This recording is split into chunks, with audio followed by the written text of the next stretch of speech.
cualquiera sea la brújula que tengas para buscar el norte en la búsqueda de un buen libro, Librería Sur es tu sur. No te olvides, 10% de descuento si lo compras por internet y el envío a Ayacucho es gratuito. ¿Qué lección más podemos sacar de lo dicho por Eduardo Cáceres respecto a la izquierda, respecto a la ideología, respecto a no tener una visión estratégica? Hay que recordar que Eduardo Cáceres señalaba también que su propuesta era unilateral.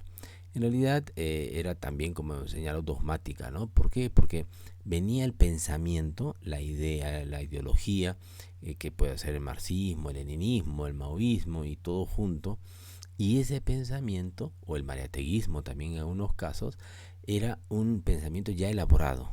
Y como decíamos, ese pensamiento elaborado era el a través del cual miraban la realidad y a través del cual construían prácticamente la realidad y a través del cual la realidad debía responder a esa ideología, a ese pensamiento.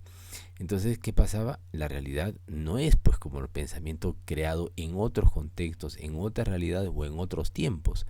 Pudo haber sido en Perú por Mariátegui, pero Mariátegui lo hizo hace 100 años prácticamente, a estas alturas, pero en ese tiempo era como 50, 60 años que había construido ese pensamiento. Entonces, obviamente había una distancia, el país había cambiado y ya no se podía aplicar los mismos métodos. Sin embargo, ellos entonces se fueron de largo en relación con tener un modo de pensar, una concepción del mundo, como diría Gramsci, un pensamiento, una ideología que pensaban que esa ideología tenía concordancia con la realidad, es decir, que la ideología era lo principal, lo primero, y entonces veía, la realidad va coincidiendo con esta ideología, entonces vamos a imponer esta ideología a esa realidad porque ya hay una cierta correspondencia. Bueno, se equivocaron, ¿no?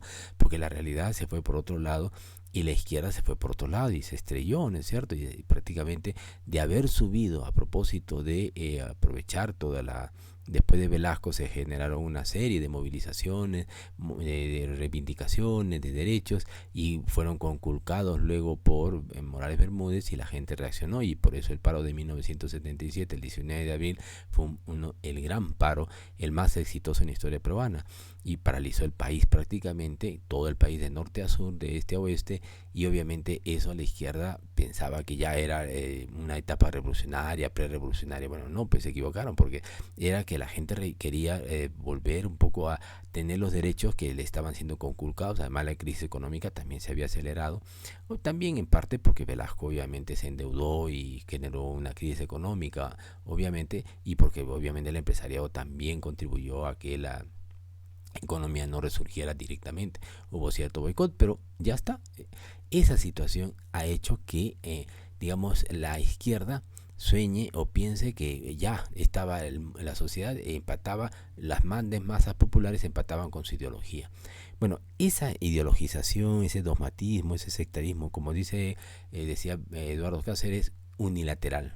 Ese pensamiento unilateral hizo que efectivamente en el mundo de la política ellos no participaran directamente porque eran más ideológicos que políticos. Esa situación hace que repensemos entonces qué es lo que necesitamos hacer. Lo que necesitamos es, como hizo Mariátegui, primero entender la realidad peruana, interpretarla. Mariátegui en 1927 sacó su famoso libro Los 7 ensayos los 7 ensayos de interpretación de la realidad peruana. Y esos 7 ensayos, ¿no es cierto?, respondían a un análisis, sí, con un enfoque marxista, pero viendo cuál era la realidad tal cual es, o sea, no enmascarándola, no sujetándola a la ideología, porque además para Mariátegui el marxismo era una guía, una orientación, una brújula. Así como cuando uno tiene una brújula para buscar un buen libro, ¿qué librería me lleva? Bueno, Librería Sur siempre va a ser tu sur, pero obviamente ellos no tenían esa brújula, lo que tenían era ya un pensamiento estructurado que tenía que calzar con la realidad. A eso le llamamos dogmatismo, ¿no? Y que hace sectarismo. Entonces, esa manera de ver el marxismo hizo que la nueva izquierda, los que surgieron en los 50, los 60, los 70, los 80, pues se llevará a un fracaso, ¿no?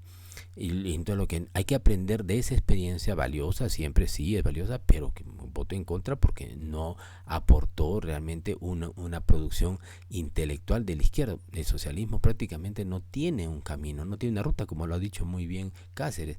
No hay una forma estratégica de construir el socialismo. ¿Por qué? No nos han dejado eso las antiguas generaciones.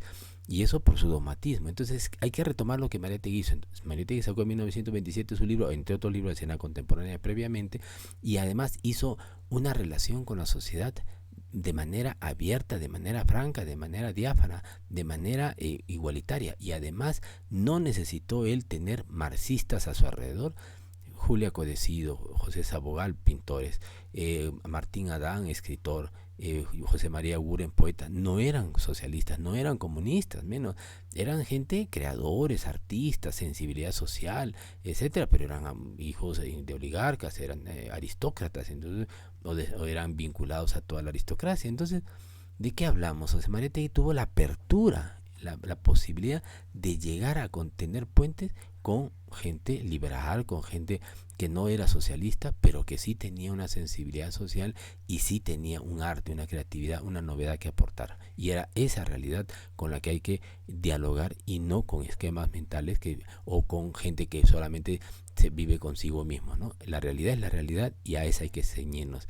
Y obviamente siempre la realidad te va a llevar hacia un norte o a un sur. Y entonces la librería sur siempre va a ser tu sur para comprar un buen libro, una buena literatura. No te olvides, 10% de descuento si lo compras por internet y el envío a Ayacucho es gratuito.